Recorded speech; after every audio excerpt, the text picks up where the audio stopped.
Chapter 1. The Silent Symphony of Human Connection. Imagine this. You're sitting in an airport terminal.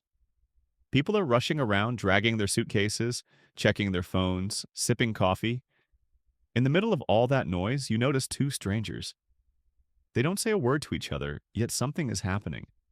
The way one person leans slightly forward, the way the other holds eye contact just a moment too long, the way their feet point toward each other. You can feel it. A story is unfolding right there, without sound, without words. That's the silent symphony of human connection. And whether we realize it or not, every one of us is a musician in this orchestra. Most people think communication is about words. We put so much energy into choosing the right sentences, the right phrasing, the clever response. But here's the truth. Words are only the tip of the iceberg. Beneath them lies something far more powerful, our body language. Psychologists estimate that up to 90% of communication is nonverbal. That means before a single word is spoken, you've already said something. Your posture, your tone of voice, your facial expressions, the way you carry yourself, all of these are constantly sending messages. Messages that others pick up instantly, even if they don't consciously realize it. Pause and ask yourself this. When was the last time you felt you could trust someone, not because of what they said, but because of how they carried themselves? Think about this for a moment. Maybe it was the open, easy smile of a friend, or the calm, steady gaze of a mentor. You just knew, without explanation, that you could believe in them. That's body language at work. Now, why is this important? Because whether you want to connect deeply with your partner, impress a potential employer, win over an audience, or simply be understood more clearly, mastering the language of the body can change everything. Let's go back in time for a moment. Imagine our ancient ancestors. They didn't have polished languages or complex grammar systems. They relied on grunts, gestures, and the subtle movements of the body to signal danger, to show trust, to attract mates, to bond with allies. Body language isn't just something we learn, it's something we inherit. It's written in our DNA, etched into the survival strategies of our species. That's why it feels so natural. That's why you can walk into a room and instantly feel tension, even if no one says a word. Our brains are wired to notice. It's instinct. But here's the fascinating part. Most of us go through life barely paying attention to this silent symphony.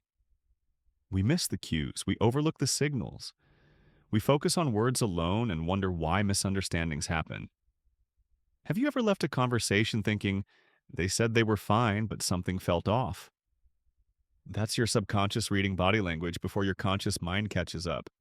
The truth is, our bodies leak information. Micro expressions flash across our faces. Our shoulders slump when we're tired. Our hands fidget when we're nervous. Our tone shifts when we're hiding something. The body is the mind speaking out loud. Think about this for a moment. What message is your body sending right now as you're listening? Are you leaning in with curiosity? Are you relaxed and open? Or are you tense, closed off, perhaps crossing your arms without realizing it? Awareness is the first step. The more we become aware of the signals we send and receive, the more power we have to shape our connections. And make no mistake, body language is not about manipulation. It's about alignment.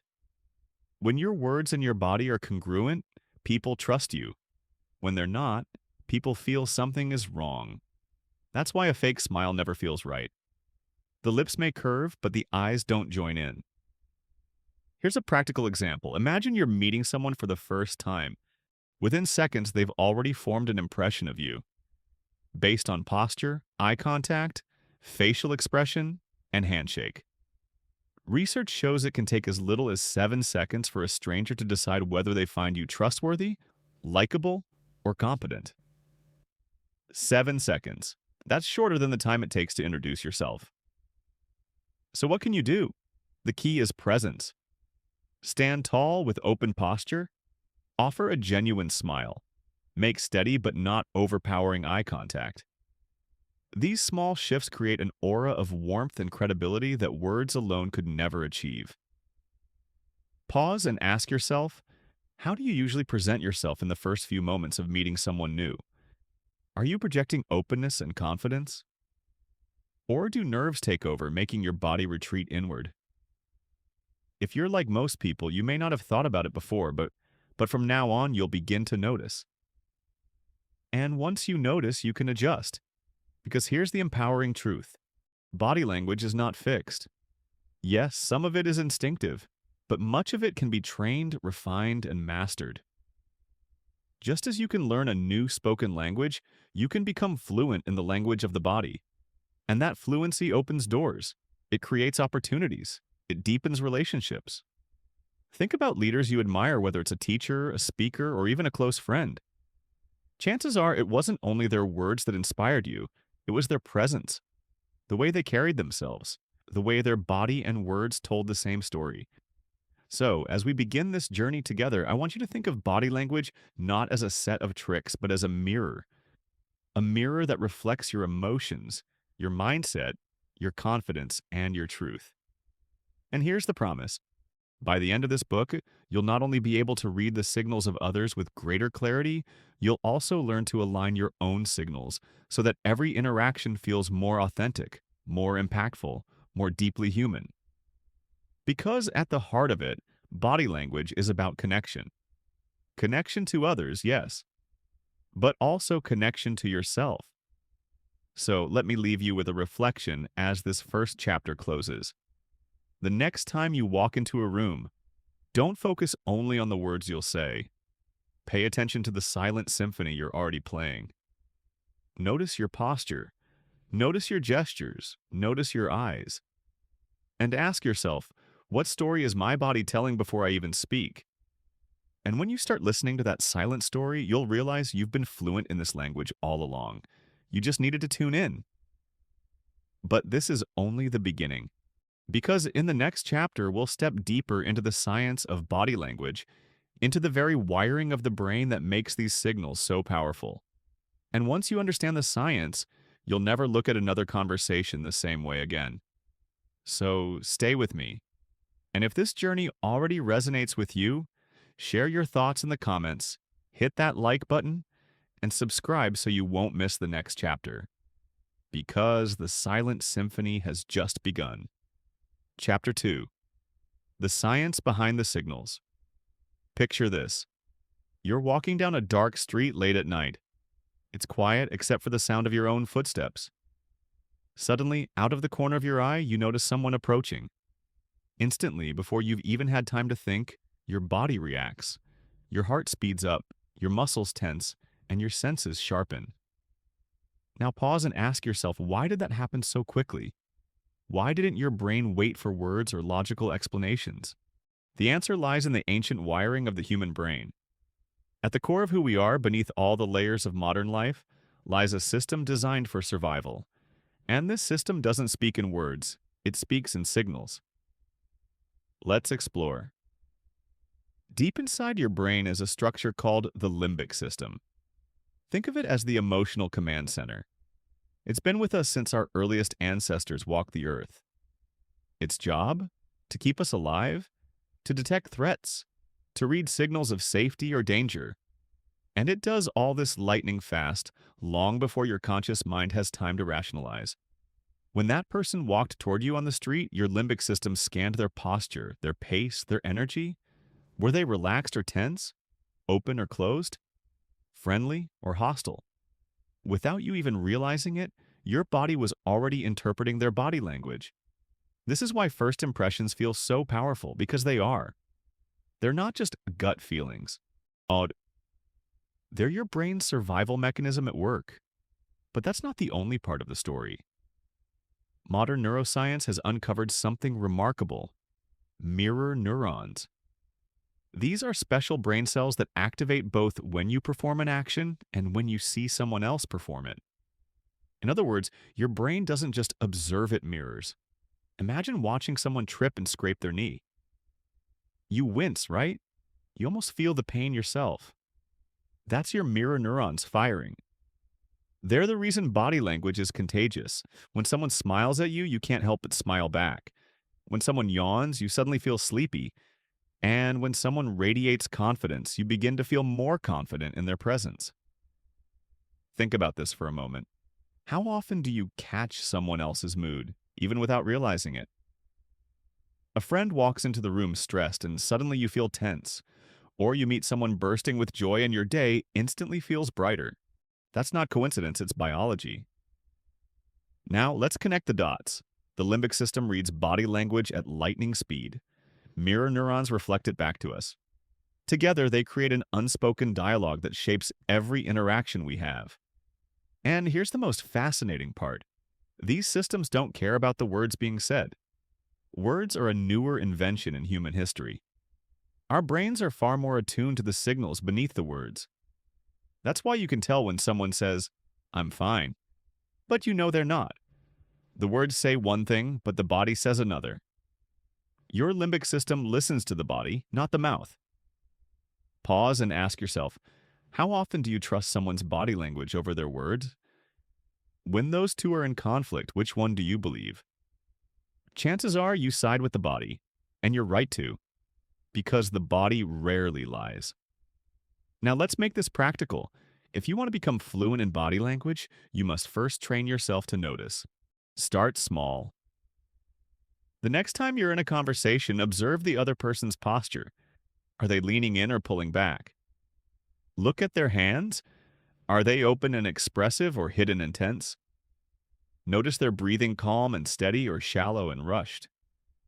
These subtle cues reveal the emotional state beneath the surface. And once you begin noticing them, you'll feel like you've been given a new lens to see the world. But here's the caution. Awareness without empathy can become dangerous. This knowledge isn't about judging or manipulating others. It's about connecting, about understanding what someone might be feeling, even when they can't put it into words. Think about a child who clings to their parent's leg in a crowded room. They may not say, "I'm scared," but their body screams it. Or consider a coworker who forces a smile but avoids eye contact. Their words may say, "I'm okay," but their body whispers, "I'm struggling." When you see through that lens, you can respond with compassion instead of assumption. You can meet people where they are, not just where their words pretend to be. And here's a reflection prompt for you. The next time you're with someone you care about, pause and really look. Not at their words, but at their signals. Ask yourself, what story is their body telling me right now? Now let's turn the mirror back on you. Your limbic system and mirror neurons aren't just reading others, they're broadcasting your signals too. Your emotions leak through micro expressions. Your stress shows up in your shoulders. Your confidence radiates through your stride. You're constantly sending messages, even when you're silent. So here's the question. Are you sending the messages you intend to send? Or are you unconsciously telling a story that doesn't match your words? This is where awareness becomes power. When you align your words, your body, and your emotions, you become magnetic. People trust you. They feel safe with you. They want to listen to you. Not just because of what you say, but because of how you say it without words.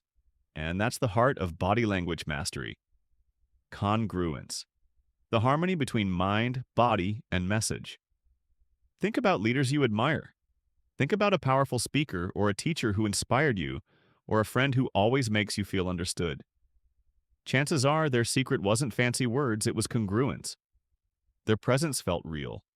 Their body matched their message. And that's what made them unforgettable. So as we close this chapter, I invite you to reflect on your own silent signals. The next time you enter a room, pay attention not just to the words you'll speak, but to the signals your brain and body are already sending. Notice how others respond. Notice what you're mirroring back. And notice how much richer every interaction becomes when you listen to the science of signals. Because in the end, the science doesn't just explain how we connect, it explains why we connect. It reminds us that beneath the noise of words lies something universal, something ancient, something deeply human. And in the next chapter, we'll explore how this science plays out in real life.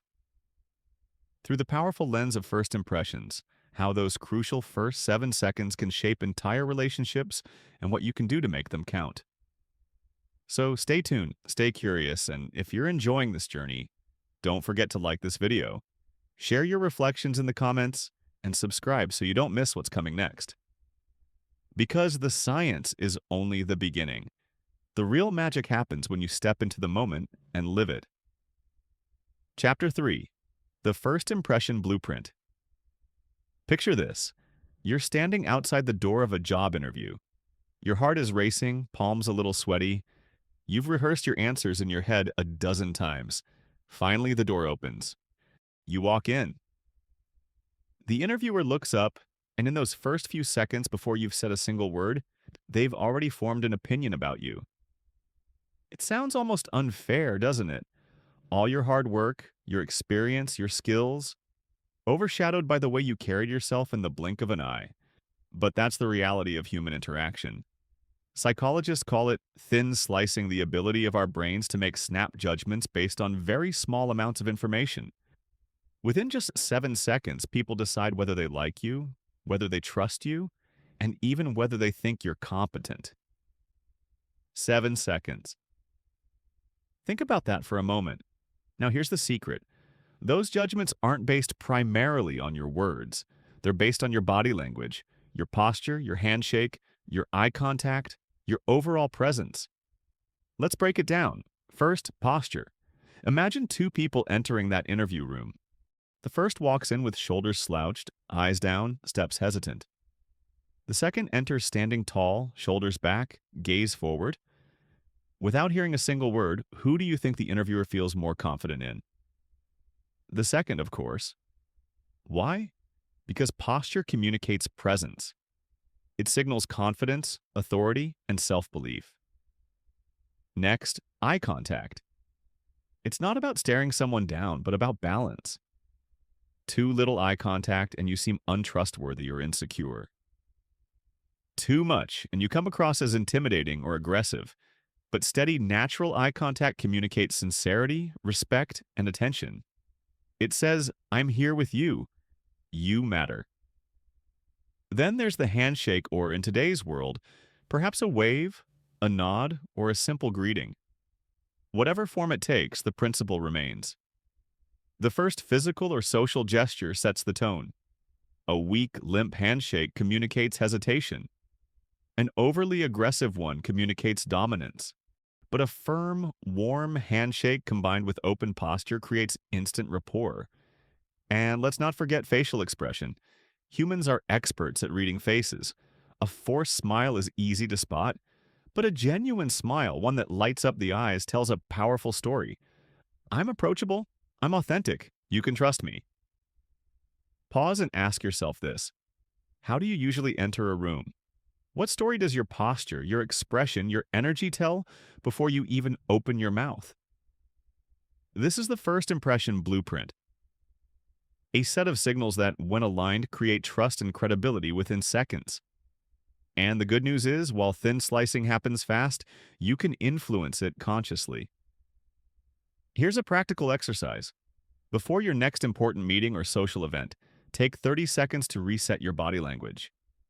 Stand tall, roll your shoulders back, take a deep breath, put a genuine smile on your face. Walk into the room as though you belong there because you do.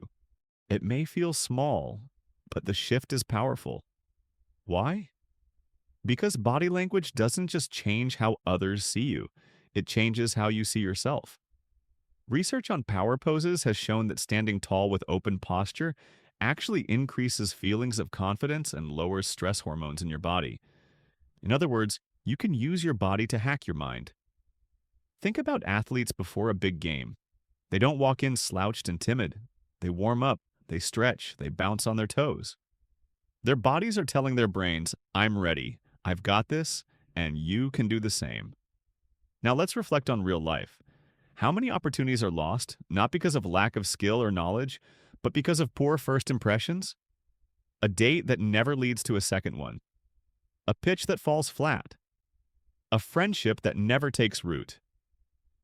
So often, the deciding factor isn't what was said. It's how the silent signals were received. But here's the empowering truth. You don't have to be a victim of snap judgments. You can shape them. You can design your own first impression blueprint. So, let me give you a checklist. Stand tall with shoulders relaxed but strong. Make eye contact, steady but warm. Smile genuinely, let it reach your eyes. Greet with confidence, whether it's a handshake, a nod, or a wave. And above all, enter with presence. Walk in as though your story matters because it does. Pause and ask yourself, if someone were to meet you for the first time today, what three words would describe the impression you leave? And are those the three words you want? If not, here's the good news. You can start rewriting that story right now. But let's take it even deeper. First impressions aren't only about others, they're also about how you perceive yourself. Every morning when you look in the mirror, you're making a first impression with yourself. Are you meeting your own reflection with pride, confidence, and kindness? Or are you shrinking back, sending yourself the wrong signals? Think about this for a moment, because how you present yourself to the world often starts with how you present yourself to yourself. So tomorrow morning, before the day begins, try this. Look into your own eyes in the mirror, stand tall and smile, not because everything is perfect, but because you are choosing presence. That's the first impression that sets the tone for your entire day. And here's a final story to leave you with. Years ago, a young man nervously attended a networking event. He didn't know anyone. He felt out of place.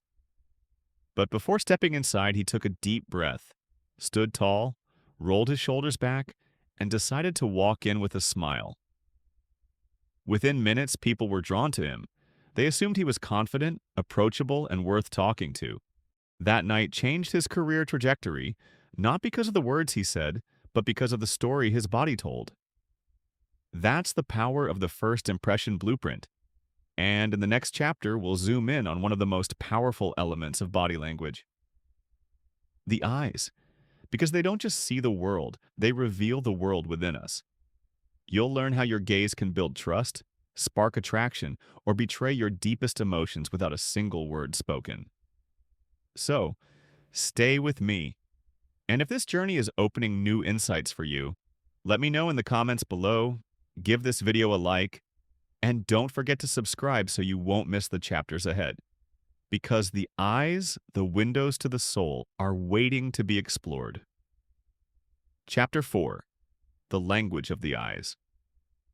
They say the eyes are the windows to the soul, and if you've ever locked eyes with someone across a room and felt your heart race, you know why. Picture this. Two people meet for the first time in a coffee shop. They exchange a few words, but it isn't the conversation that matters. It's the way one person's eyes linger just a moment longer. It's the spark of recognition, the flicker of curiosity, the dilation of pupils that no one can control. Without a single sentence, something powerful has already been said. The truth is, our eyes reveal more than we realize. They are the most expressive part of the human body. A smile can be faked, a voice can be rehearsed, but the eyes, they betray us every time. Why? Because the muscles around the eyes are tied directly to our emotions. When you're genuinely happy, tiny crinkles form at the corners of your eyes, a true smile known as the Duchenne smile. When you're anxious, your blink rate increases. When you're focused, your pupils shrink. When you're excited, they dilate. These are reflexes you cannot control, which is why the eyes are often called the most honest communicators of all. Think about this for a moment. Have you ever asked someone if they were okay and they said yes, but their eyes told a different story? Maybe they avoided your gaze or their eyes seemed glassy with unshed tears. Your brain picked up on that instantly. And because deep down, we all know, words may lie, but the eyes rarely do. Let's go deeper into the science. When you look into someone's eyes, your brain releases oxytocin, often called the bonding hormone. This is the same chemical that strengthens the connection between parent and child, or between partners in love. Eye contact, when genuine and sustained, literally changes our chemistry. It builds trust. It creates intimacy. But eye contact is also cultural. In Western societies, steady eye contact is associated with honesty and confidence. In some Eastern cultures, however, too much eye contact can be seen as disrespectful. This is why understanding context is so important. Reading eyes is universal, but interpreting them requires sensitivity to culture and situation. Now, let's talk about gaze direction. The direction of someone's eyes can reveal their thoughts. Looking up often signals imagination or memory recall. Looking down may suggest shame, reflection, or submission. Sideways glances can mean interest or suspicion, and the famous side eye is a universal signal of doubt or disapproval. But perhaps the most fascinating signal of all is pupil dilation. You cannot control it consciously, but your pupils respond to emotion. When you see something or someone you like, your pupils expand. This is why candlelight dinners feel romantic. The low light naturally dilates pupils, which we unconsciously interpret as attraction. Pause and ask yourself, when was the last time you felt someone's eyes speak louder than their words? Did you notice their gaze linger? Did you sense their discomfort or their excitement? What did your intuition tell you in that moment? Now let's bring this into practice. Imagine you're giving a presentation. If you scan the room without making eye contact, your audience will feel disconnected. But if you hold steady eye contact, 3 to 5 seconds with different individuals, they'll feel engaged, respected, and seen. This is the power of the gaze. Or think about conversations with loved ones. How often do we half listen, eyes glued to our phones? What if instead you put the device aside, looked them in the eye, and gave them your full presence? That simple shift could transform your relationships. Because nothing says, I care about you, more than meeting someone's gaze with genuine attention. But let's also acknowledge the flip side. Sometimes eye contact can feel uncomfortable, even threatening. If someone stares too intensely, it triggers our fight or flight response. This is why predators in nature lock eyes with prey, so balance matters. The goal is not to stare, but to connect. Think of eye contact like music. It needs rhythm, pauses, and flow. Here's a reflection exercise. Next time you talk to someone, pay attention to their eyes. Not just whether they look at you, but how they look at you. Do they glance away often? Do they hold your gaze with warmth? Do their pupils change? What story are their eyes telling beyond their words? And then notice your own. How do you use your eyes in conversation? Are you present or distracted? Do you avoid eye contact out of nervousness? Or do you overcompensate, holding it too long? Becoming aware of your own gaze is the first step to mastering the language of the eyes. Here's a story to bring it home. A young teacher once struggled to keep the attention of her students.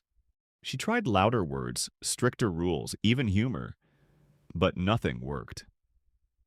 One day, she decided to simply hold eye contact with each student as she spoke, letting her gaze linger with care, not force. The result was transformative. The classroom quieted. The students leaned in. She didn't need more words. She just needed her eyes to say, I see you. That's the power you hold too. Your eyes can inspire trust. They can create intimacy. They can reveal your truth. And remember this, while the eyes reveal emotion, they also invite connection. A glance can begin a friendship. A gaze can spark love. A look of empathy can heal loneliness. In a world drowning in noise, the eyes remind us that connection doesn't always need words. So as this chapter closes, I invite you to practice the language of the eyes. Tomorrow, when you interact with someone, give them the gift of presence. Look them in the eye, not to dominate, not to intimidate, but to connect. See how the conversation changes. Because once you master the eyes, you begin to master the art of connection itself. And in the next chapter, we'll explore another part of the body that speaks volumes, your hands. From open palms that signal honesty to nervous fidgets that reveal hidden stress, your hands are constantly telling a story. And learning to read and use them may be one of the most powerful skills you'll ever gain. So, stay with me. And if this insight into the language of the eyes resonated with you, share your reflections in the comments, give this video a like, and subscribe for the journey ahead. Because the story your hands are telling is waiting to be revealed. Chapter 5. Hands that speak without words. Think about the last time you watched a politician give a speech, or a friend tell a funny story, or even a child explaining something with excitement. Did you notice their hands? Chances are their words were supported or contradicted by the movements of their fingers, their palms, their gestures. Our hands are storytellers. They punctuate our words, underline our emotions, and sometimes betray what we try to hide. In fact, researchers have found that people who use their hands while speaking are often seen as more engaging, more confident, and more trustworthy than those who keep them still. But here's the fascinating part. Even when we don't use them intentionally, our hands reveal us. Picture someone on stage. Their palms are open, facing the audience, moving smoothly with their words. It feels authentic, transparent, approachable. Now imagine someone else, clutching the podium, fists clenched, gestures sharp and rigid. The message changes entirely, doesn't it? Same stage, same words, but the story the hands tell is completely different.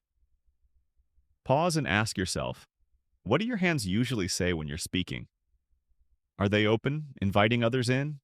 Or are they hidden, crossed, or fidgeting without you realizing it?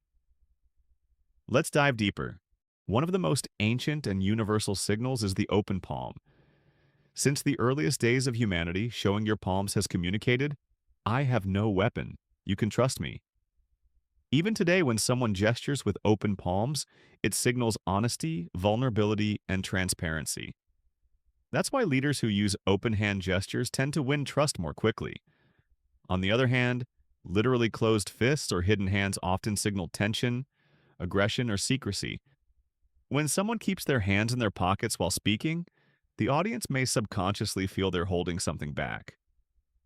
Then there are these self-soothing gestures, often called pacifiers. Rubbing the hands together, fiddling with a pen, tapping fingers on a desk. These are all subtle ways the body relieves stress. They may seem small, but they can give away nervousness in an instant. And of course, there's touch, perhaps the most powerful hand gesture of all. A handshake, a pat on the back, a gentle squeeze on the arm.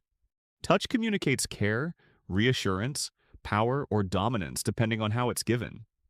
It's why some cultures see touch as essential to connection, while others keep it reserved for intimacy. Now let's consider gestures in storytelling. Studies show that when people use their hands naturally while speaking, their stories are remembered better. Why?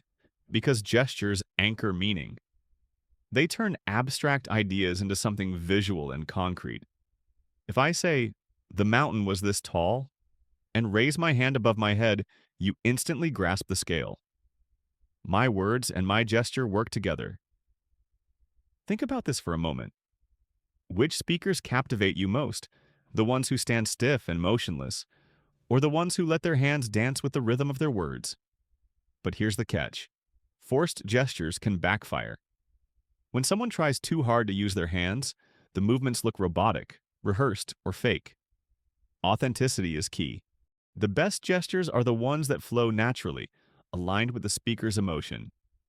Here's a practical tip for you. If you struggle with using your hands while speaking, don't overthink it. Instead, focus on the emotion behind your words. When you speak with passion, your hands will naturally follow. Let your body express what your heart feels. And here's another exercise. Try recording yourself during a conversation or presentation. Watch your hands. Do they stay hidden? Do they fidget? Do they reinforce your message or distract from it? Awareness is the first step to mastery.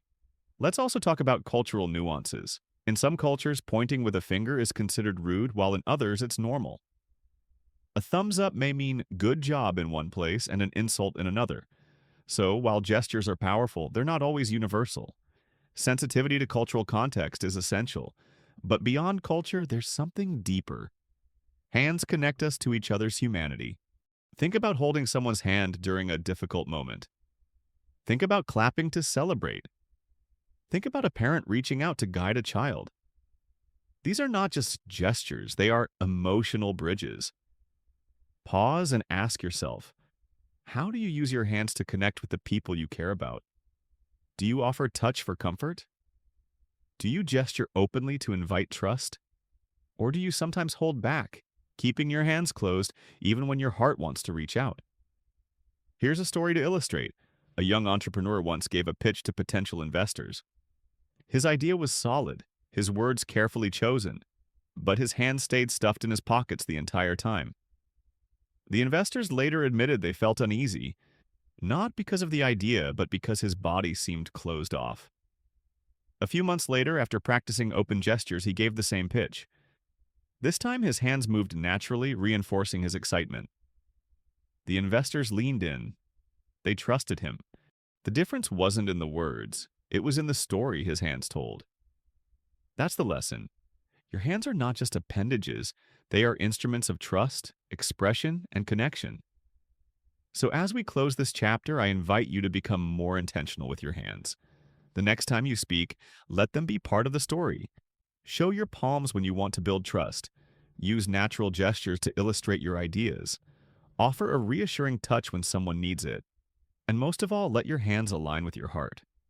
Because when your words, your eyes, and your hands tell the same story, people don't just hear you, they believe you. And in the next chapter, we'll expand our focus from the hands to the entire frame. Your posture. The way you sit, stand, and carry yourself doesn't just affect how others see you, it affects how you see yourself. And once you understand the psychology of posture, you'll realize you have the power to shift not only impressions but emotions with a single adjustment. So stay with me. And if this exploration of the language of the hands gave you something new to think about, share your reflections in the comments, like this video, and subscribe so you don't miss what's ahead. Because the story of your posture, the very way you hold yourself, is about to unfold. Chapter 6. Posture as Personality. Imagine walking into a classroom on the first day of school. In the back row, a student slouches in their chair, arms crossed, gaze lowered. In the front row, another student sits upright, shoulders back, leaning forward slightly, eyes attentive. Before a single word is spoken, you already have a sense of who these two students are. One seems disengaged, perhaps insecure or uninterested. The other radiates confidence and curiosity. The truth may be more complicated, but the impression is undeniable. That's the power of posture. Posture is more than the way we hold our bodies. It's the way we present ourselves to the world. And whether we realize it or not, it shapes how others see us and how we see ourselves. Think about this for a moment. When you feel defeated, how does your body respond? Your shoulders slump, your head lowers, your chest caves inward. And when you feel proud or victorious, you stand taller, chest open, arms wide. Posture is the physical mirror of emotion. But here's the fascinating part. It works both ways. Not only does your posture reflect your feelings, it can actually create them. This is the principle of embodied cognition. The idea that the body and mind are deeply interconnected. Research has shown that standing in a power pose, shoulders back, chest open, feet planted firmly, can increase feelings of confidence and even change hormone levels. People who adopt expansive postures tend to perform better in interviews, presentations, and negotiations. In other words, when you change your body, you change your brain. Pause and ask yourself, how are you sitting or standing right now as you listen to this? What does your posture say about your current state of mind? Now let's explore the two extremes of posture: expansion and contraction. Expansive posture, standing tall, taking up space, signals dominance, strength, and confidence. Think of a leader entering a room, chest lifted, arms open. The message is clear. I belong here. I'm in control. Contracted posture, shrinking inward, crossing arms, making oneself smaller, signals insecurity, submission, or discomfort. Think of someone waiting nervously at a party, shoulders hunched, eyes down. The body is literally trying to disappear. Neither posture is inherently good or bad. They are signals and they tell stories. Sometimes contraction is appropriate, like showing humility or deference. Sometimes expansion is necessary, like asserting leadership or confidence. The key is awareness and choice. Let's make this practical. The next time you enter a room where you want to make a strong impression, do a quick posture reset. Roll your shoulders back. Lift your chin slightly. Plant your feet firmly on the ground. Breathe deeply, expanding your chest.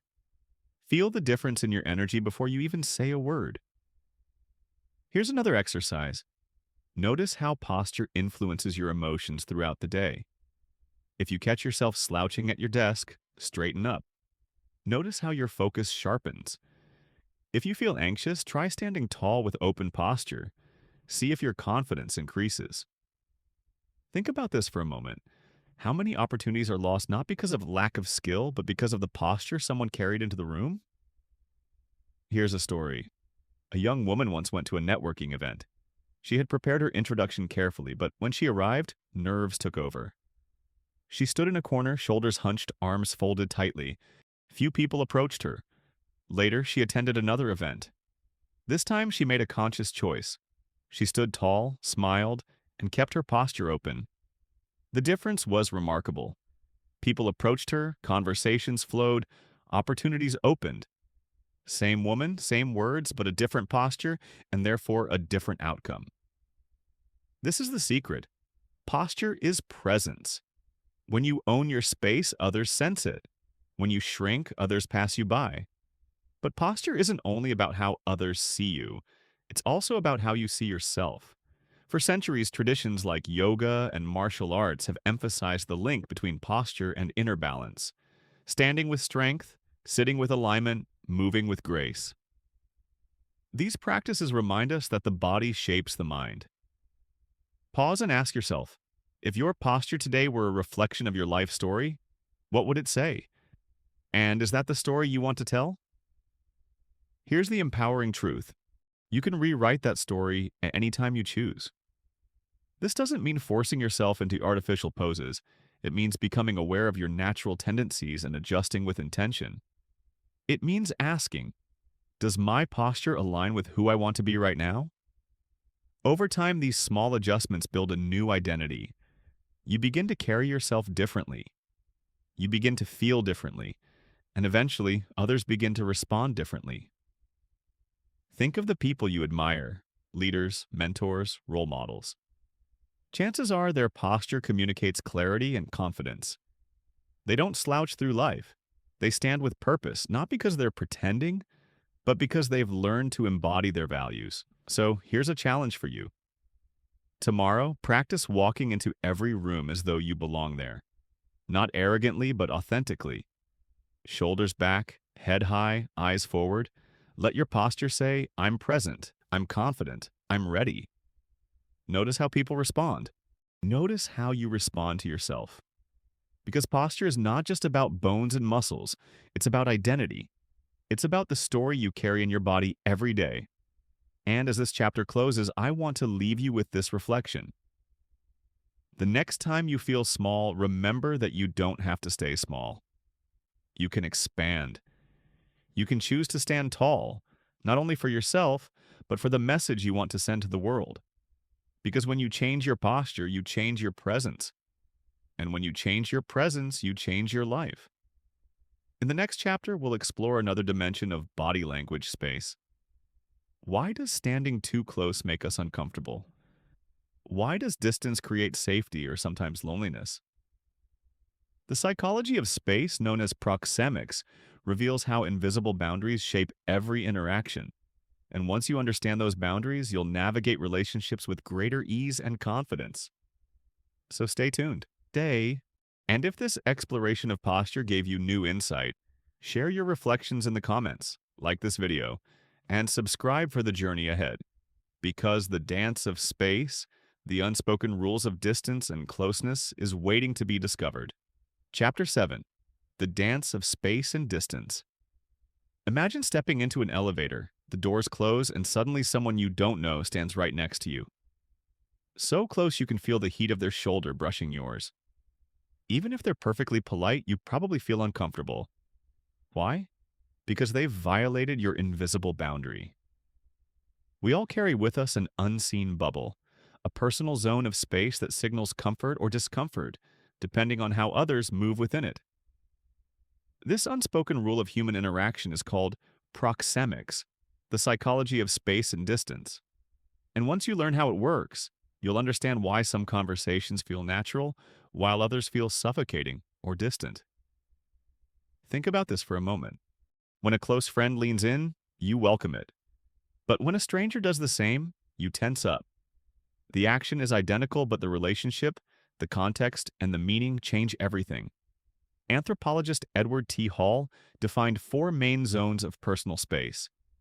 Intimate zone, from skin to about 18 inches. reserved for loved ones, family, or moments of deep trust. Personal zone, 1.5 to 4 feet. This is the space for friends, colleagues, and familiar people. Social zone, 4 to 12 feet. Think of casual interactions, business meetings, or conversations with acquaintances. Public zone, 12 feet and beyond. This is the space of public speaking, performances, or strangers. Your body reacts instinctively when these zones are crossed. Step too close in the wrong context and people pull back. Keep too much distance with someone close and they may feel you're being cold or detached.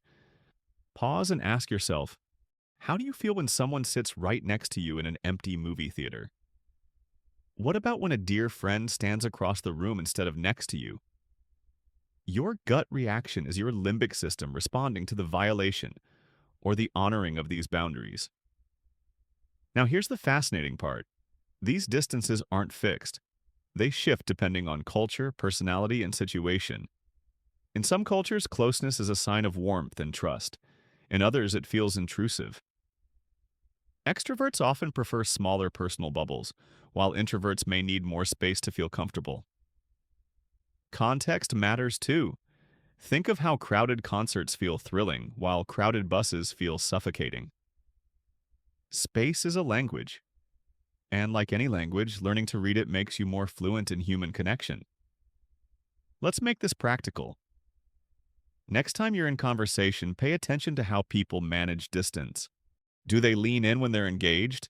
Do they step back when they feel overwhelmed? Do they shift their chair subtly, creating space without words? These are signals. They tell you how safe, connected, or threatened someone feels in the moment, and it works both ways. The distance you choose communicates your intentions. Standing too close in a business setting can feel pushy. Standing too far in a personal setting can feel cold. Mastery lies in attunement, matching your distance to the needs of the relationship.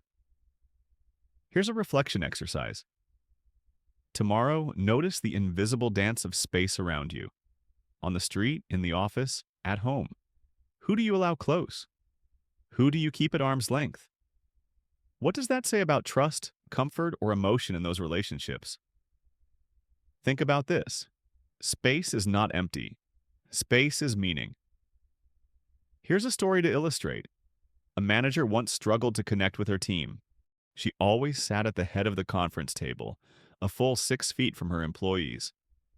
The conversations felt stiff, disconnected. One day, she decided to sit among them instead of apart from them. The difference was immediate.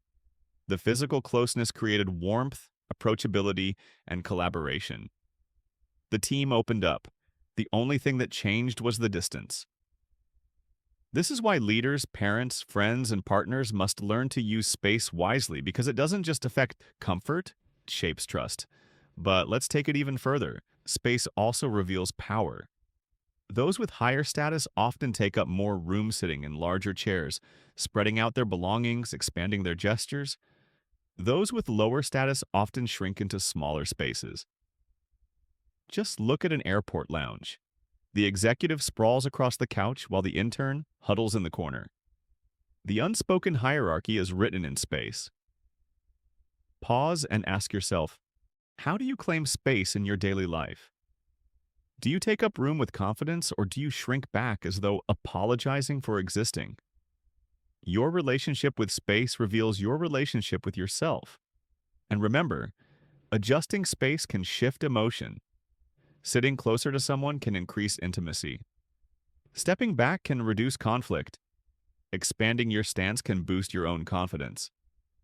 Contracting it can invite collaboration. The dance of space is subtle, but once you see it, you'll never unsee it. You'll notice who leans in during conversations. You'll notice who pulls back. You'll notice how a single step closer or a single step away can transform an interaction. So, as this chapter closes, here's your challenge. In your next conversation, experiment with space. If you feel distance, try leaning in slightly. If you sense discomfort, step back a little. Watch how the energy shifts. Learn to listen not just with your ears, but with your feet, your shoulders, your sense of space. Because space speaks. And the more fluent you become in its language, the more skillfully you'll navigate the silent dance of human connection. In the next chapter, we'll move into something even more subtle, the fleeting flashes of emotion that cross our faces in less than a second. Micro expressions.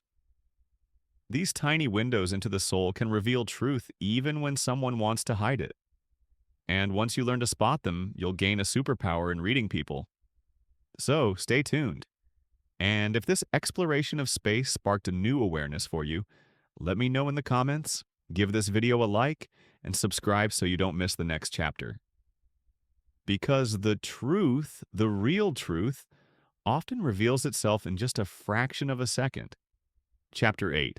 The Subtle Power of Micro-Expressions. Imagine you're watching a friend tell a story. They're smiling, nodding, insisting everything is fine. But then, just for a split second, you catch something. A flash of sadness in their eyes, a twitch of the lips, a tightening around the mouth. It's gone so quickly you almost doubt you saw it. But you did. And your gut tells you they're not fine. What you just witnessed was a micro-expression, a lightning-fast facial expression that reveals genuine emotion, even when someone tries to conceal it. Micro-expressions last less than a second. They are universal, involuntary, and impossible to completely control. No matter how skilled someone is at masking their feelings, their face betrays the truth for just a heartbeat.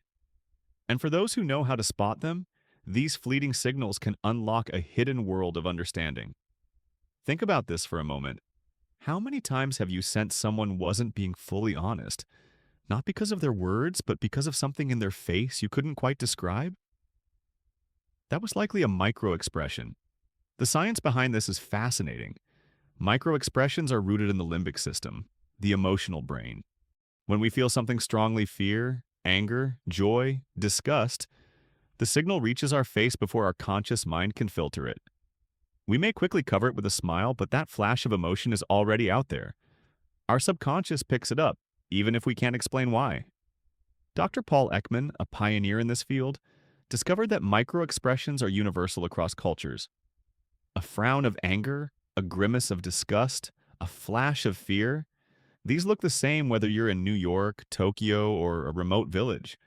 They are part of our shared human wiring. Pause and ask yourself, have you ever been in a conversation where you knew someone disagreed, even though they said, yes, of course? Did you catch the quick tightening of their jaw or the roll of their eyes before they covered it? That's the silent truth of micro-expressions. Now, here's the challenge. Most people miss them. They happen too fast. But with practice, you can train your eyes to notice. Once you do, it feels almost like having a superpower. Let's explore the 7 universal micro-expressions. Happiness. Genuine joy shows in the crinkling around the eyes, not just the mouth. Sadness. The inner corners of the eyebrows rise, the eyes soften, the mouth pulls downward. Fear. Eyes widen, eyebrows raise, lips stretch horizontally. Anger. Brows pull down, eyes glare, lips press tightly together. Disgust. Nose wrinkles, upper lip curls. Surprise. Brows lift, eyes widen, mouth opens. Contempt.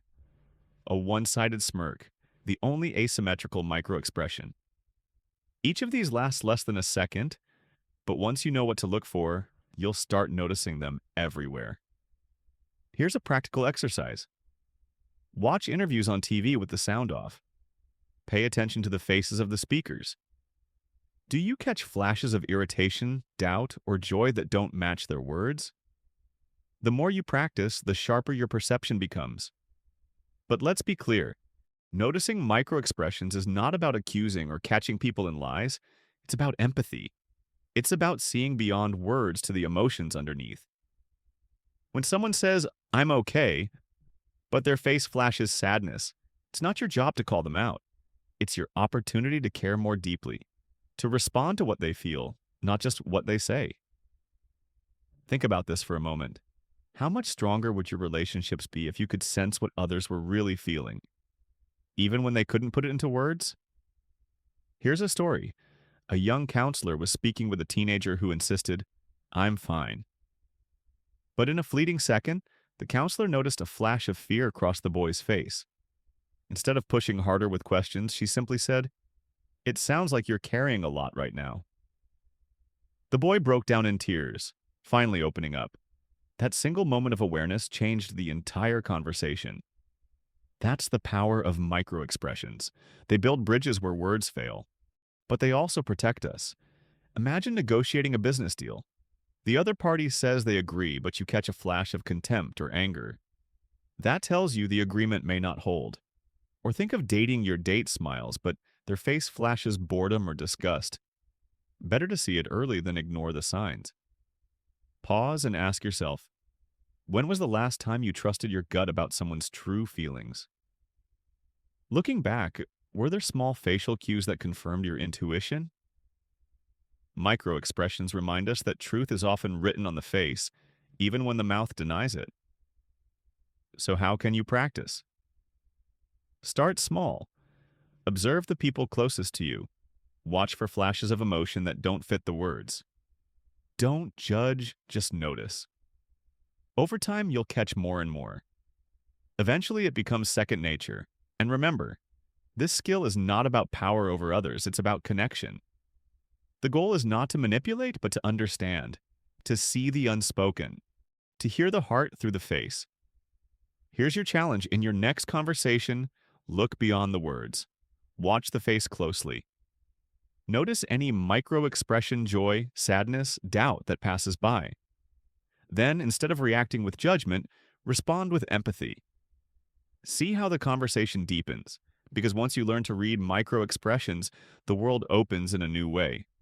You'll realize that beneath every word lies a story written in flashes of emotion, waiting for someone who cares enough to notice. And in the next chapter, we'll take this even further into the world of stress, anxiety, and deception. We'll explore how the body leaks tension, how small pacifying behaviors reveal unease, and how to spot the telltale signs when words and body don't align. So stay with me. And if this glimpse into the secret language of microexpression sparked new awareness for you, share your thoughts in the comments, give this video a like, and subscribe for the journey ahead, because the body's whispers of stress and truth are about to be revealed. Chapter 9. Reading Stress, Anxiety, and Deception. Picture this. A parent asks their teenager, "Did you finish your homework?" The teen replies, "Yes." But as they say it, their hand touches the back of their neck, their shoulders tighten, and their eyes dart to the floor. The words say one thing, but the body whispers another. That's the fascinating truth of human behavior. When stress or deception is present, it leaks out, not always in words, but in small, involuntary signals. If we know how to see them, we gain insight into what's really happening beneath the surface. Now, let's be clear from the start. Reading stress or deception is not about playing detective or catching people in lies. It's about awareness. It's about understanding when someone's body language and words don't align and responding with wisdom instead of assumption. So, how does the body reveal stress? One way is through what psychologists call pacifying behaviors. Small, self-soothing actions the body uses to release tension. These include rubbing the neck, touching the face, fiddling with jewelry, tapping fingers, or bouncing a foot. They may look insignificant, but they are powerful signals. Imagine someone in a high-stakes job interview. They answer a question confidently, but you notice them repeatedly rubbing their palms against their thighs. That's the body's way of venting nervous energy. Their words project composure, but their hands reveal anxiety. Think about this for a moment. When you're nervous, what do you do with your body? Do you tap your foot? Bite your lip? Play with your hair? These are your own pacifiers, your body's way of saying, "I'm under pressure." Another key sign of stress is incongruence when the body and words tell different stories. For example, someone says, "I'm really happy for you," but their arms are crossed, their smile doesn't reach their eyes, and their tone sounds flat. Your subconscious instantly detects the mismatch. You don't need to be an expert. Your brain is wired to notice. Pause and ask yourself, have you ever felt uneasy because someone's body language didn't match their words? How did that affect your trust in them? Now let's talk specifically about deception. Contrary to popular belief, there's no single gesture that proves someone is lying. People often say, if they look away, they're lying, or if they fidget, they're hiding something. That's not accurate. Stress behaviors don't always mean deception. Sometimes people are simply nervous, shy, or uncomfortable. The key is clusters and context. One signal means little, but when you see multiple incongruent behaviors paired with unusual stress cues, you begin to suspect something deeper. Here's a story. A detective once interviewed a suspect who calmly insisted on his innocence. His voice was steady, his words rehearsed, but every time the crime was mentioned, the man's lips pressed tightly together, his shoulders rose, and he rubbed his neck. Each behavior alone meant nothing, but together in context they revealed stress that contradicted his words. Eventually the truth came out. But remember, this skill is not just for interrogations or investigations, it's for everyday life. A coworker says they're fine, but their foot taps anxiously under the desk. A partner says they're not upset, but their arms are folded tightly. A friend laughs, but their shoulders slump with exhaustion. These are opportunities for compassion, for seeing what words may hide. Here's a practical tip. When you sense incongruence, don't confront. Instead, invite. Instead of saying, you're lying, try, I sense something's bothering you. Do you want to talk about it? This shifts the dynamic from suspicion to empathy. Think about this for a moment. How often do we miss chances to support someone simply because we believed their words and ignored their body? Now let's also turn the mirror inward. What signals do you send when you're stressed or anxious? Do you cross your arms in self-protection? Do you avoid eye contact? Do you pace? Becoming aware of your own stress cues is just as powerful as reading others. It helps you regulate yourself, calm your body, and align your signals with your intentions. Here's a reflection exercise. Pay attention this week to your own pacifying behaviors. Notice what you do when you're anxious. Do you touch your face, play with your hands, or adjust your posture repeatedly? By noticing, you gain the power to manage, not suppress, but manage your stress signals. And remember, the goal is not perfection. Everyone shows stress. Everyone leaks signals. The difference between those who connect deeply and those who don't is awareness. Here's a story to illustrate. A young professional once gave a presentation. She knew her material, but her nerves betrayed her tapping foot, hands fidgeting, voice rushed. Afterward, instead of criticizing herself, she reviewed the video, noticed her stress cues, and practiced calming techniques. Deep breathing, open posture, slowing her pace. The next time she presented, her signals aligned with her message. Her words carried more weight, not because they changed, but because her body finally told the same story.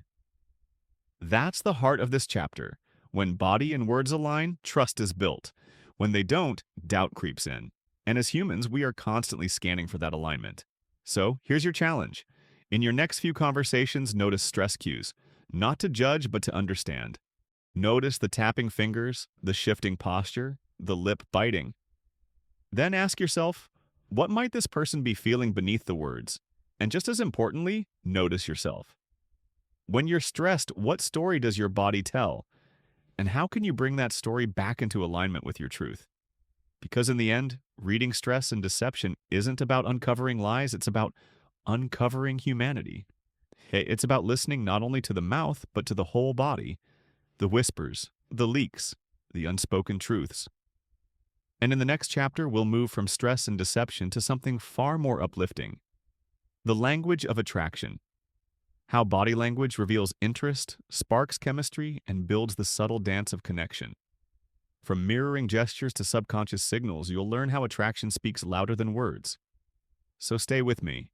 And if this chapter gave you new awareness, share your thoughts in the comments, like this video, and subscribe for the journey ahead. Because the dance of attraction, the silent story of connection, awaits. Chapter 10. The Language of Attraction. Picture this. Two people meet at a cafe.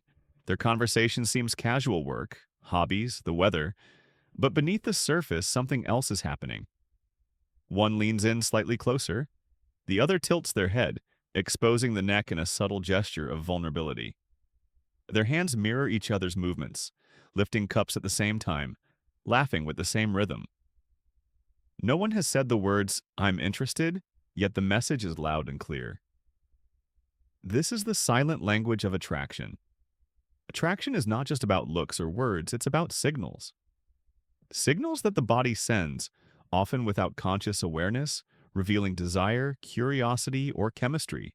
And while attraction may feel like magic, the truth is, much of it follows patterns we can see, if we know how to look. Let's begin with one of the most powerful signals, mirroring.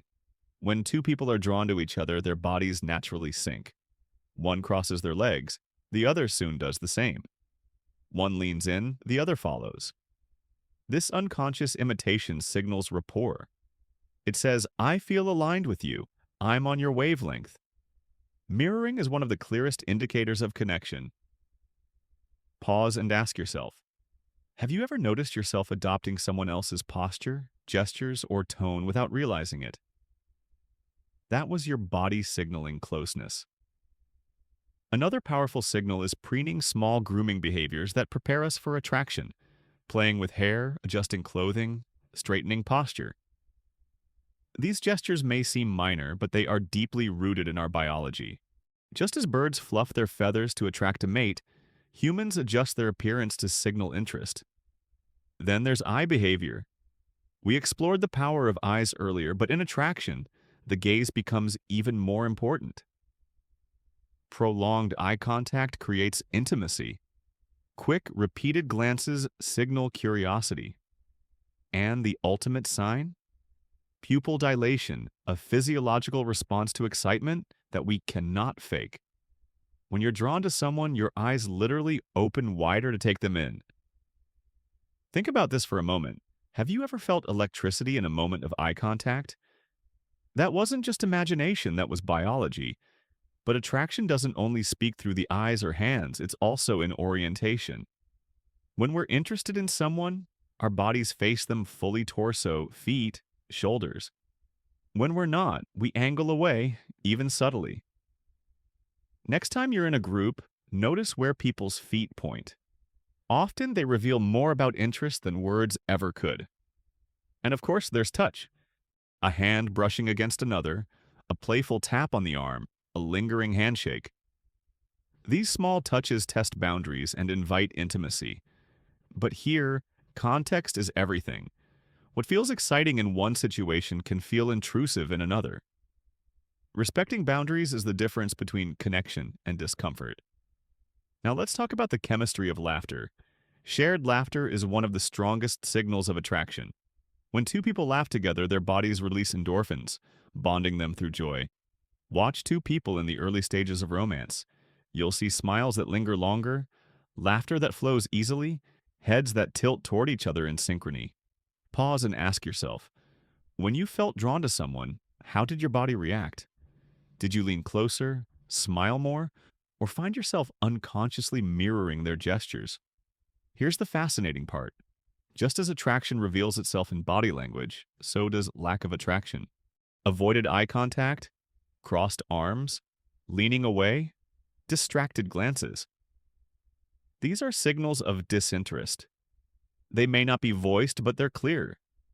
And sometimes listening to them saves heartache before words have to be spoken. But let's also consider culture. In some societies, overt flirting through body language is common touch, closeness, eye contact. In others, subtlety reigns and attraction is signaled more discreetly. Understanding cultural context helps us avoid misreading signals. Here's a story. A young man once told me about a date where everything seemed perfect. The conversation flowed, the laughter came easily. But later, the woman admitted she hadn't felt a spark. He was confused. Hadn't the signals been there? On reflection, he realized he had seen what he wanted to see. Yes, she smiled and laughed, but her body leaned back. Her arms stayed crossed, her feet pointed toward the door. Her words engaged, but her body kept its distance. Attraction wasn't mutual. That's the key. Body language tells the whole story. The question is, are we listening to all of it, or only to the parts we hope are true? Now, let's make this practical. If you want to signal attraction with authenticity, focus on presence. Be attentive. Face the person fully. Maintain warm eye contact. Smile genuinely. Lean in slightly when they speak. Let your body show interest through openness, not force. The most powerful signals are never exaggerated. They are genuine, subtle, and congruent with true feeling. Here's a reflection exercise. Think back to someone you once felt drawn to. What did your body do in their presence? Did you find yourself standing taller, smiling more, leaning closer? What signals did they show you in return? Because awareness of these patterns helps you see attraction not as a mystery, but as a dialogue. A dialogue written in eyes, posture, gestures, and space. And remember this, attraction is not just romantic. It happens in friendships, mentorships, and collaborations. That spark of connection, that sense of clicking with someone, is communicated through body language long before it's spoken aloud. So as we close this chapter, here's your challenge. In your next interaction, pay attention to the dance of attraction. Notice the mirroring, the orientation, the laughter, the eye contact. Not to manipulate, but to understand. To appreciate the beauty of connection when it happens naturally. Because the silent story of attraction is one of the most human stories of all. And in the next chapter, we'll shift from intimacy to influence. From the personal dance of attraction to the broader stage of power, status, and dominance. We'll explore how body language shapes leadership, authority, and presence, and why the way you claim space can elevate or diminish your impact in any room. So, stay tuned. And if this chapter resonated with you, share your reflections in the comments, give this video a like, and subscribe for the next chapter. Because the body's signals of power and status are waiting to be revealed. Chapter 11. Power, Status, and Dominance. Picture a corporate boardroom. A group of executives sit around the table waiting. The CEO walks in. Not rushing, not flustered, simply walking with measured steps. They take their seat at the head of the table, lean back slightly, open their hands on the armrests, and survey the room. No words have been spoken, yet everyone feels it. The authority, the presence, the unspoken power. This is the language of dominance. Power is not always about titles or positions. Often it's about signals, subtle cues of posture, gesture, and space that communicate authority without a single word. And whether we like it or not, humans are constantly reading these signals to decide who leads, who follows, and who holds influence. Let's explore how body language reveals power. First, expansiveness. High-status individuals often take up more space. They spread out their belongings, extend their arms, lean back comfortably. Their bodies say, "I have nothing to hide. I control this space." Low-status individuals, on the other hand, contract. They keep arms close, legs together, gestures small. Their bodies whisper, "I don't want to intrude." Pause and ask yourself, when you enter a meeting or social gathering, do you expand into the space with ease or do you shrink, making yourself smaller? Another signal of dominance is stillness. Powerful people don't fidget. They move with intention. A leader who pauses before speaking, who sits calmly while others shuffle, instantly commands respect. Stillness is presence. It signals confidence, patience, and control. Then there's eye behavior.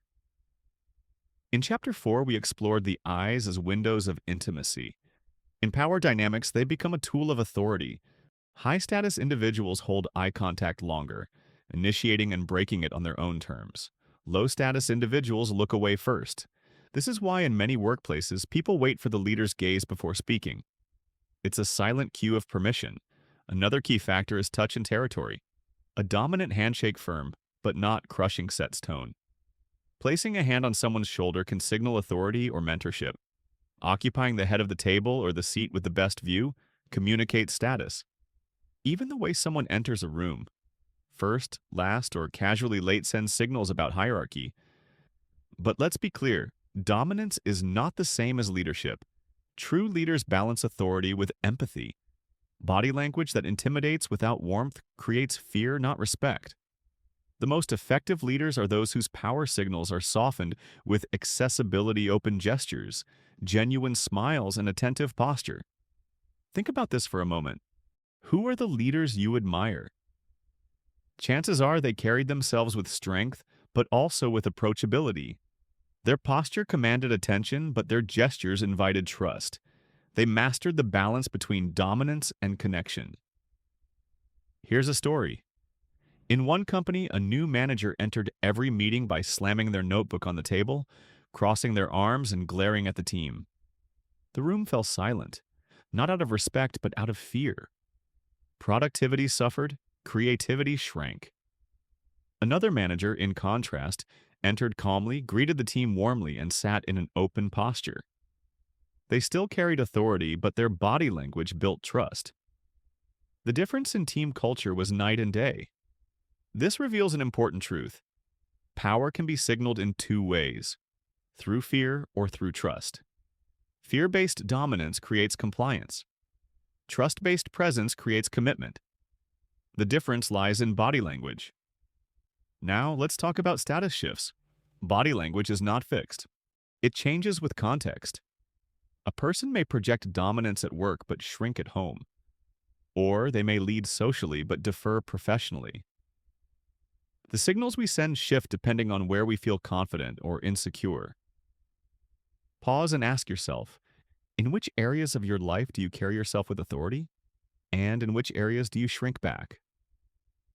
What would happen if you adjusted your body language to match the story you want to live? Here's a practical tip. If you want to project confidence and authority, start with posture and space. Stand tall. Plant your feet firmly. Allow your gestures to expand naturally. Breathe deeply before speaking. And remember, the pause is powerful. When you take a moment before responding, it communicates thoughtfulness and control. Another tip, watch your micro habits. Do you fidget with a pen in meetings? Do you hunch over your phone when waiting? These small behaviors send signals of low status, even if you don't intend them to. By replacing them with calm, intentional stillness, you shift how others perceive you and how you perceive yourself. But don't mistake dominance for aggression. True authority doesn't need to shout. It doesn't need to crush. It simply is. As one saying goes, a lion does not need to roar to be feared. Presence speaks louder than force. So here's your reflection exercise. In your next social or professional interaction, notice who holds the power not by title but by body language. Who expands into the space? Who contracts? Who moves with stillness? Who fidgets? Who directs eye contact? Then reflect on your own role. What signals are you sending? Because once you learn to read the signals of power, you understand the hidden hierarchies shaping every room. And once you learn to send those signals consciously, you step into leadership not just by title, but by presence. As we close this chapter, remember this. Dominance without empathy isolates, but presence combined with openness inspires. The most powerful leaders are not those who take up space, but those who create space for others. And in the next chapter, we'll explore how space, posture, eyes, and hands take on new meaning across cultures. A gesture that inspires trust in one country may offend in another. A gaze that feels respectful in one culture may feel aggressive elsewhere. Understanding these cultural nuances will open your awareness to the global language of connection. So stay tuned. And if this exploration of power and status sparked reflection for you, share your thoughts in the comments, like this video, and subscribe so you don't miss the chapters ahead. Because the universal language of the body comes with accents and culture is the key to understanding them. Chapter 12. Cultural Nuances in Body Language. Imagine this. A businesswoman from New York travels to Tokyo for the first time. She walks into the meeting room, offers a firm handshake, and maintains steady eye contact as she introduces herself. She believes she is showing confidence, respect, and professionalism, but her Japanese hosts feel something different. To them, the handshake feels too forceful, the eye contact a bit too intense. No offense was intended, yet misunderstanding lingers in the air. This is the challenge of body language across cultures. While many nonverbal signals are universal, the smile of joy, the widened eyes of fear, others are shaped by culture, context, and tradition. A gesture that builds trust in one country can create discomfort in another. A posture that signals respect in one setting can be seen as arrogance elsewhere. Pause and ask yourself, how many times have you misread someone's reaction simply because you didn't understand the cultural lens they were using? Let's explore some examples. In many Western cultures, eye contact is associated with honesty, confidence, and credibility. But in parts of Asia, prolonged eye contact can be seen as disrespectful, especially toward elders or authority figures. In the Middle East, direct eye contact between men and women may carry very different connotations than between same-gender peers. The gesture of the hand is another classic example. In the United States, a thumbs up means approval or success. But in some parts of the Middle East or South America, that same gesture can be considered rude. Similarly, the OK sign forming a circle with the thumb and index finger signals positivity in some countries, but in others it can be deeply offensive. Even personal space shifts dramatically by culture. In Latin America and the Mediterranean, close physical proximity during conversations is normal and signals warmth. In Northern Europe or parts of Asia, that same closeness may feel intrusive. Think about this for a moment. Imagine two people from different cultures trying to connect, one leaning in close to show friendliness, the other leaning back to protect their comfort zone. Neither is wrong, yet both may feel misunderstood. Now, let's talk about touch. In France, it's common to greet with a kiss on each cheek. In the US, a handshake dominates. In some Asian countries, a bow replaces physical contact altogether. Each culture has its own code. To break it unintentionally is not always insulting, but it can create confusion, awkwardness, or even mistrust. Here's a story. An American executive once traveled to India for negotiations. Wanting to show respect, he handed over his business card casually with one hand. His host received it politely, but later confided that they felt slighted.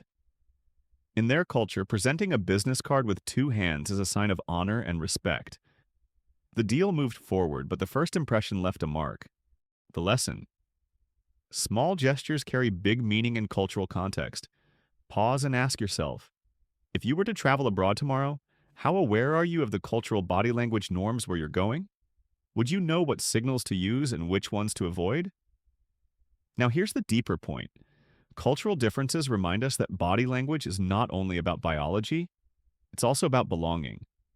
Every culture teaches its members how to show respect, how to display warmth, how to signal hierarchy.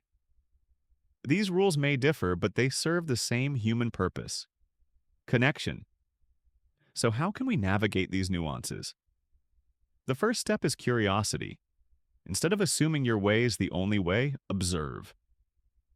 Notice how people greet each other, how they use space, how they show agreement or disagreement.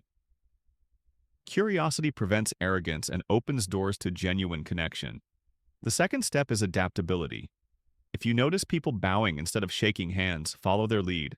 If they stand farther back during conversation, respect that space. Adaptability signals respect, and respect builds trust across cultures. And the third step is humility. Mistakes will happen. You may use the wrong gesture or misinterpret a signal.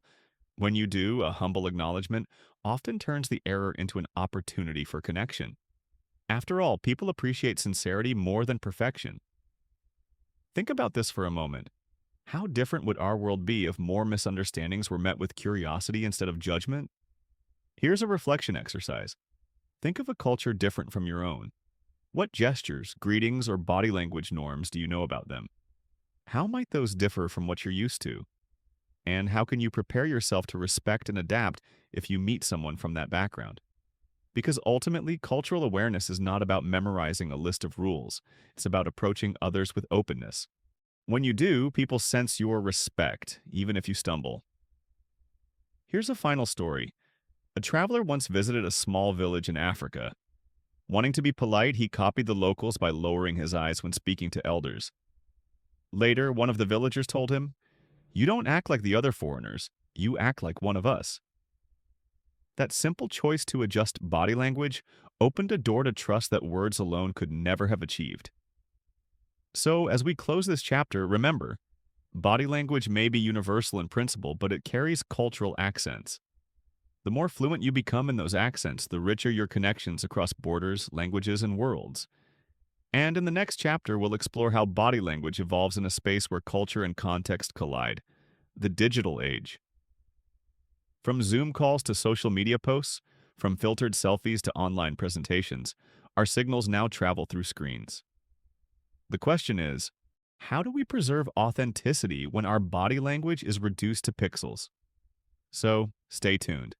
And if this chapter gave you fresh insight into the cultural dance of body language, share your reflections in the comments, give this video a like, and subscribe for the next exploration.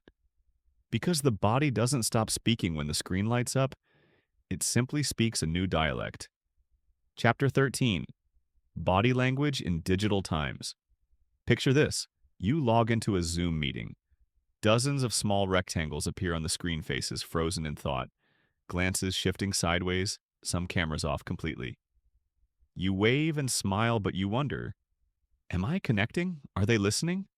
Do they feel me through this screen? Welcome to the new frontier of body language, the digital age. For most of human history, communication meant being face-to-face. We read the whole body posture, gestures, presence. But today, much of our interaction happens through technology. Video calls, social media, text messages, live streams. Our signals are filtered, flattened, and sometimes lost. Yet, even in this digital space, body language is alive. The challenge is learning to adapt it. Think about this for a moment. When you watch someone on a video call, what do you notice first? Their words? Or the way their face fills the screen? Online, the face becomes the primary signal.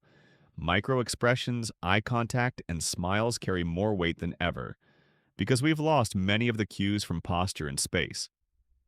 That means your facial presence matters. A warm, genuine smile can soften the digital barrier. Eyes looking into the camera, not at the screen, create the illusion of direct eye contact. Subtle nods show attentiveness. These small cues may feel exaggerated at first, but they make a huge difference in how others experience you online. Pause and ask yourself, when you're on camera, do you look into the lens or at your own image? Do you allow your expressions to show, or do you hide behind a blank digital mask? Beyond the face, the environment speaks too. Your background, your lighting, your camera angle. All of these send signals. A cluttered background may distract or signal disorganization. Harsh lighting may create distance. But a simple, well-lit, intentional space communicates professionalism and presence. Even though people know you're at home or in an office, your setting becomes part of your body language online. And then there's tone of voice. In digital communication, your voice carries more power than ever. Without the full body visible, the rise and fall of your tone, the pauses, the warmth, or the tension all become magnified. A flat, monotone voice drains attention, but a dynamic voice infused with emotion creates connection. Now let's shift to social media. Here, body language transforms again. A photo, a video, even an emoji becomes a nonverbal signal. A smile in a profile picture communicates openness. A head tilt can make someone appear more approachable. A crossed arm selfie might come across as defensive, while a relaxed posture signals confidence. And yes, even emojis, hearts, claps, tears of laughter are digital stand-ins for the body's gestures. Think about this for a moment. How often do you judge someone's personality not by meeting them, but by scrolling their photos? Their poses, their expressions, their body language online shape your impression sometimes more than their words. Here's a story. A young professional applied for a job. On paper, she was perfect, but her social media photos showed her in every picture with a frown or neutral face. The employer wondered if she was approachable. Later, in the interview, she smiled warmly and impressed everyone. She got the job, but afterward she admitted, "I didn't realize my online body language was working against me." This is the new reality. Your digital presence is your body language on display for the world. Pause and ask yourself, If someone only saw your online photos, videos, or posts, what story would they believe about you? Is it the story you want to tell? Here's the practical key. Digital body language is about intentionality. Because so much is filtered, you must amplify what matters. Smile more. Nod more. Use expressive gestures within the camera frame. Choose backgrounds and lighting that support, not distract. Slow your pace slightly so others can process without lag. In a world of pixels, clarity is kindness. But let's not forget digital communication has limitations. No emoji, no perfectly angled camera can replace the energy of being physically present with someone. That's why the most powerful digital communicators balance authenticity with humanity. They let warmth come through even in small frames. Here's a reflection exercise. The next time you're on a video call, record yourself. Watch not just what you said, but how you appeared. Did your body language align with your message? Did you project presence or did you fade into the screen? Notice the signals you send when you're not thinking about them. Because here's the truth. Technology changes the medium, but not the need. We are still human. We still crave eye contact, smiles, presence, even if through a lens. And here's a final story. During the height of remote work, one leader made a simple choice. Every time he started a virtual meeting, he looked directly into the camera and greeted each person by name with a smile.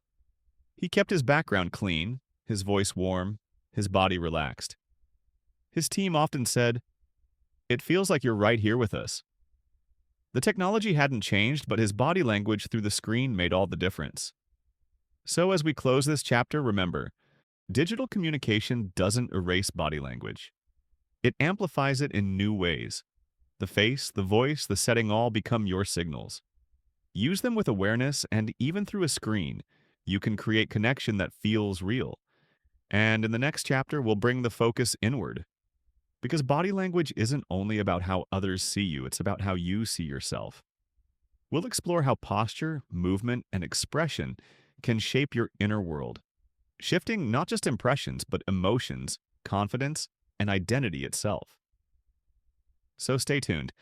And if this chapter sparked new awareness for you, let me know in the comments, give this video a like, and subscribe for the next chapter.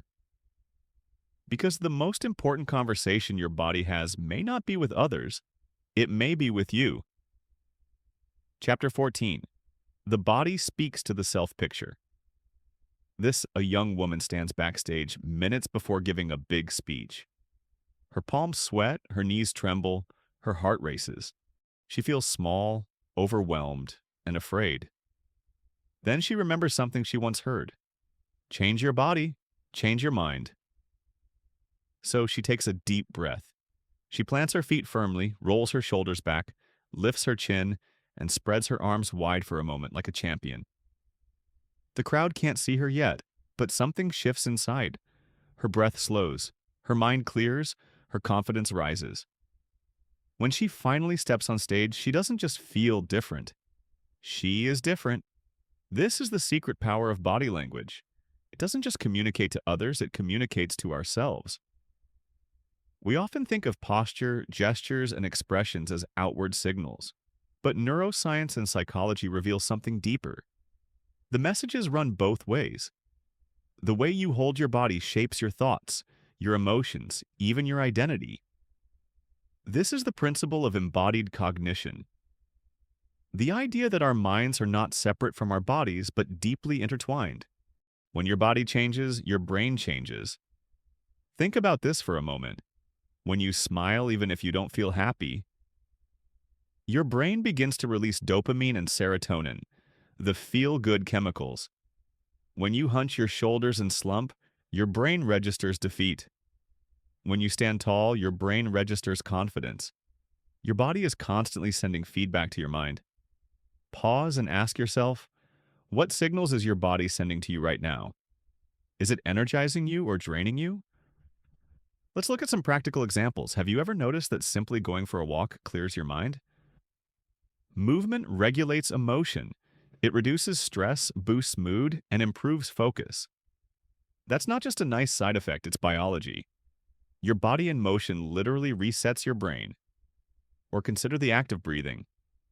Shallow, rapid breaths signal anxiety, fueling more anxiety in a loop. But slow, deep breathing activates the parasympathetic nervous system, calming the mind. Breath is body language at its most fundamental level. Your body speaking directly to your brain. Then there's posture. Researchers have found that people who adopt expansive, upright postures not only feel more confident, but are also perceived as more competent by others. On the flip side, slouched posture reinforces feelings of fatigue, insecurity, or sadness. It becomes a cycle. How you feel shapes how you sit, which shapes how you feel. Think about this for a moment. How much of your day is spent hunched over a phone or a computer? And what story is that posture telling your brain? Here's a reflection exercise. Tomorrow, check in with your posture throughout the day.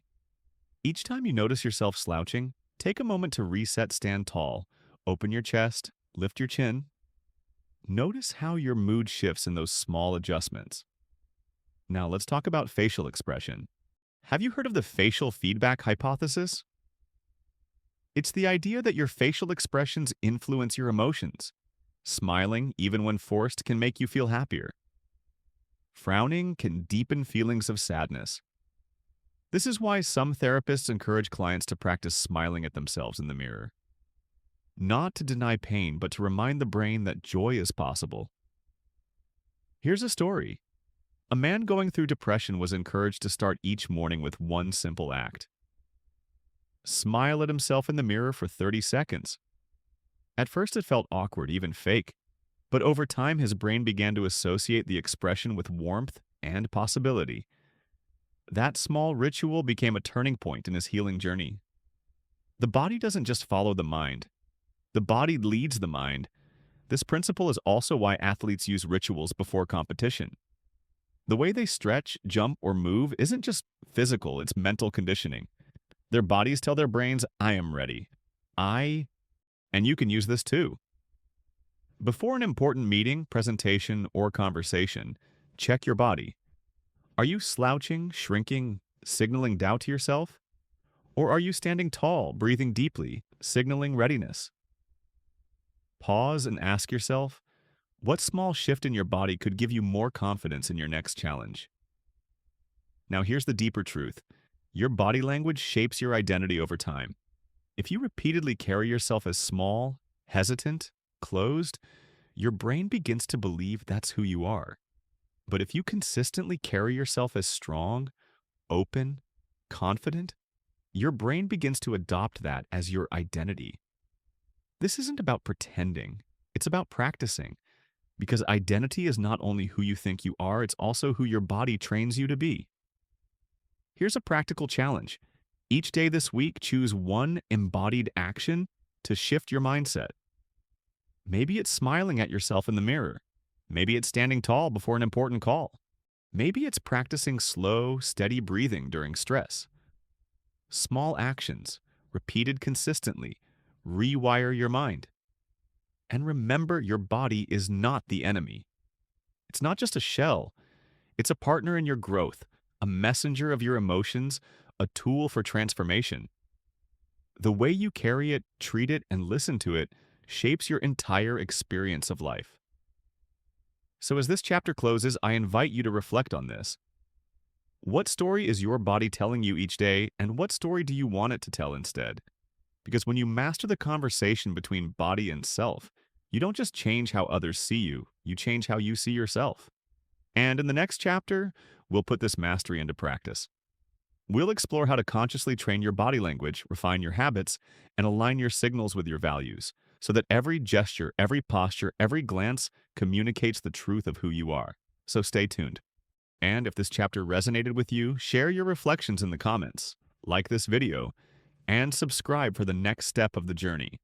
Because fluency in the language of the body begins not with others, but with you. Chapter 15. Mastering the Hidden Language. Picture this. A young professional named Daniel sits across from his mentor at a cafe.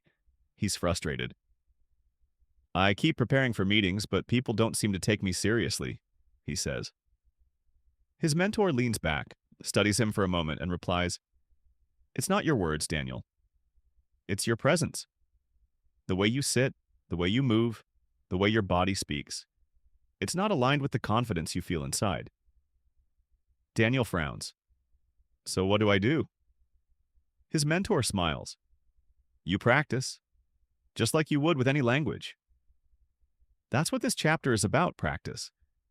Because mastering body language is not about memorizing tricks or copying someone else's gestures. It's about becoming aware, deliberate, and authentic in the signals you send.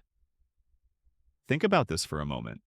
If you wanted to learn Spanish, French, or Japanese, you wouldn't just read about vocabulary. You'd practice speaking, you'd make mistakes. You'd repeat phrases until they felt natural. Body language is the same.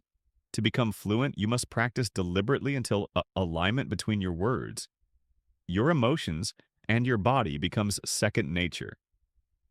Let's break down what that practice looks like. Step 1.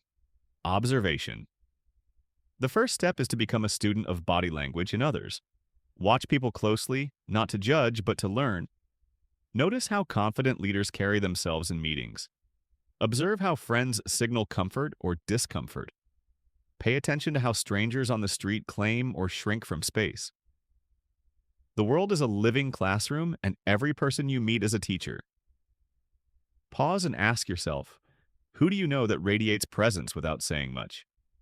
What do they do with their posture, their eyes, their gestures? Step 2. Self-reflection. The second step is awareness of your own signals. This takes humility because it requires you to step outside yourself. One of the best tools, recording. Watch yourself in conversation, in a presentation, or even while practicing alone. What do you notice? Do you fidget? Do you look away too often? Do your words say one thing while your body says another? Daniel from our story did this. He filmed himself giving a mock presentation. At first, it was uncomfortable, but as he watched, he realized his shoulders hunched forward, his hands stayed hidden, and his voice rushed. Seeing himself clearly was the first step to change. Pause here and ask yourself, if you watched a video of your own body language today, what might surprise you? Step 3. Alignment. The third step is aligning your signals with your values. Authenticity is key. If you value openness, do your gestures match? If you value empathy, do your eyes convey warmth? If you value confidence, does your posture reflect it? The goal is not to perform, but to embody, to let your body naturally reinforce what matters most to you. Step 4. Practice in safe spaces. Don't wait until the high-stakes interview or big presentation to practice. Start small. Practice open posture in casual conversations. Practice steady eye contact with friends. Practice smiling genuinely when you greet someone at the store. Each small rehearsal builds confidence for bigger moments. Think about this. Musicians practice scales. Athletes practice drills. Dancers practice moves. Why should the language of the body be any different? Step 5. Feedback. Finally, seek feedback. Ask a trusted friend, mentor, or coach. How do I come across? What do my signals say to you? Sometimes others see blind spots we cannot. Feedback isn't about criticism, it's about growth. Here's a story. A young woman preparing for job interviews asked a friend to watch her mock responses. The friend said, "You sound confident, but you keep crossing your arms. It makes you look closed off." She practiced keeping her posture open, and in her next interview, she landed the job. The words didn't change. The signals did. Now let's be honest. Mastery doesn't mean perfection. You will still fidget at times. You will still send mixed signals occasionally. That's human. Mastery means awareness and intentionality. It means noticing sooner, adjusting quicker, and aligning more often. Pause and ask yourself, in what area of your life would mastering body language make the biggest difference right now? Work, relationships, public speaking? Because here's the truth. Every area of life improves when your body and words work together. The deeper level of mastery. There's one more layer to true mastery. Using body language not only to express yourself, but to connect with others. This means listening with your body, nodding to show understanding, leaning in to show care, mirroring subtly to build rapport. Mastery is not about control, it's about connection. And connection requires empathy, because the ultimate goal of learning this hidden language is not to impress, but to connect more deeply with the people around you. Here's your challenge for this week. Choose one signal to practice intentionally. Maybe it's keeping your posture open. Maybe it's holding eye contact a second longer. Maybe it's smiling when you greet others. Focus on that one habit until it feels natural. Then add another. Over time, these small practices create transformation, because mastery doesn't happen overnight. It's built gesture by gesture, posture by posture, moment by moment. So, as this chapter closes, remember, you are already fluent in the body's language. You've been speaking it your whole life. Mastery is simply about becoming conscious of it, aligning it with your values, and using it to connect authentically. And in the final chapter, we'll bring everything together. We'll explore what it means to live fluently in the language of connection, not as a set of techniques, but as a way of life. Because once you understand this language, the question becomes, how will you use it to write your story of influence, empathy, and authentic connection? So, stay tuned for the conclusion. And if this chapter inspired you, share your reflections in the comments, give this video a like, and subscribe so you don't miss the closing chapter. Because the journey of mastering body language is only the beginning. The real magic lies in living it. Chapter 16. Living fluently in the language of connection. Picture this. A man named Javier once struggled to connect with others. In meetings, he spoke clearly but was overlooked. In friendships, he cared deeply but often felt misunderstood. In his own family, he wanted to show love but wasn't sure how to express it. One day, he decided to study not just words, but presence. He began noticing his posture, his gestures, his eyes. Slowly, he aligned his body with his intentions. He smiled more. He leaned in when listening. He stood tall when speaking. Months later, people around him began to say things like, "You feel different," or "I really enjoy being around you." His words hadn't changed much, but his body had. And in changing his body, he changed his connections. That's what this journey is about. Over the past chapters, we've explored the hidden language of the body eyes, hands, posture, space, micro-expressions, attraction, power, culture, and even the digital world. We've seen how each signal adds a note to the symphony of human connection. And now, as we close, it's time to step back and look at the bigger picture. Living fluently in this language every day. Because body language is not a trick to impress others. It's not a mask to manipulate. It's a tool for authenticity, a way of aligning who you are on the inside with what you show on the outside. Think about this for a moment. What would it feel like to walk into every room fully aligned, your words, your body, your values all telling the same story? People would trust you more. You'd trust yourself more. Your relationships would deepen. Opportunities would open, not because of magic, but because of congruence. Pause here and ask yourself, what story do you want your body to tell about you from this day forward? Living fluently in the language of connection means 3 things. 1. Awareness. First, it means awareness of yourself and of others. Noticing when your arms cross defensively, when your smile fades under stress, when your posture shrinks in doubt. And noticing, too, when others' signals reveal needs, fears, or hopes that words don't capture. Awareness turns the invisible visible. Second intention, it means intention. Choosing how you want to show up and letting your body reinforce that choice. If you want to be confident, you stand tall. If you want to be approachable, you open your hands. If you want to be caring, you lean in and soften your gaze. Intention transforms body language from habit into art. Third, it means empathy. Using your fluency not to dominate, but to connect. To sense when someone needs space or when they need closeness. To listen not only with your ears, but with your eyes and your presence. To let your body say, "I see you, I hear you, I'm with you." Here's a story to illustrate. A nurse once cared for patients who were often frightened or in pain.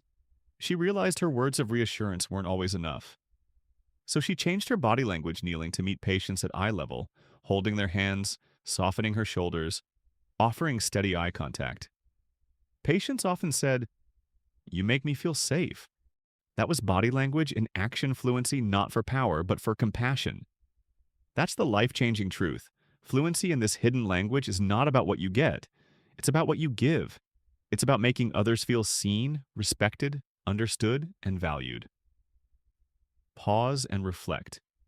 When people leave your presence, what do they feel? Do they feel heard or ignored? Do they feel safe or judged?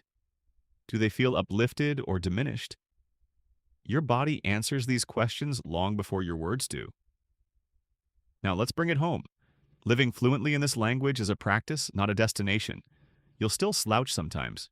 You'll still miss signals now and then. That's okay. What matters is the commitment to keep noticing, keep aligning, keep connecting. Day by day, conversation by conversation, you'll refine your fluency. And the beauty is you've already started.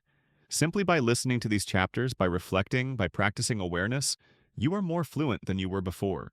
So here's your final challenge. Choose one moment each day to be fully present, not just with your words, but with your whole body. Put down your phone, look someone in the eyes, open your posture, and let your presence say, "You matter." Watch how that changes not only the conversation, but the relationship. Because in the end, fluency in the body's language is fluency in humanity. It's empathy in motion. It's authenticity expressed. It's connection made visible. And as Javier learned, when your body and your words tell the same story, people listen, not just to your voice, but to your presence. So as we close this journey together, I leave you with one final reflection. The body is always speaking. The question is, what story will yours tell? And if this book has sparked something in you, an insight, a shift, a desire to connect more deeply, share your reflections in the comments, give this video a like and subscribe for more journeys like this one. Because learning doesn't end here. It begins here, in the small daily choices to live fluently in the language of connection. This is your story now. Go live it one glance, one gesture, one moment at a time.